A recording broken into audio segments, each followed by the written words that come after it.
মানে আমরা বিশ্বাসঘাতকতা বেঈমানির একটা লিমিট থাকতে হবে, মানে এটা তো কোনো লিমিটই নাই। 17 বছর দেশে কেউ আসতে পারে নাই, লন্ডন থেকে দেশ চালিয়েছে, দল চালিয়েছে। একটা নেতাকর্মী বেগম জিয়ার বাসার সামনে বালু ট্রাক, মনে করেন তো সেই স্মৃতিটা একটু মনে করেন।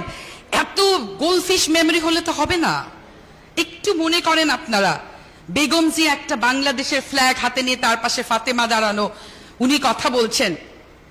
এই যে এত মন্ত্রী এমপি, সংসদে এত ভাষণ, এই আপনাদের কত ইলেকশন ইঞ্জিনিয়ারিং করে তো অনেক এমপি হয়েছে, সেই 200টা কেন 20টা মানুষকেও তো বেগম জিয়ার বালুর ট্রাকের বস্তার ট্রাক যখন সামনে, তার পাশে দেখিনি।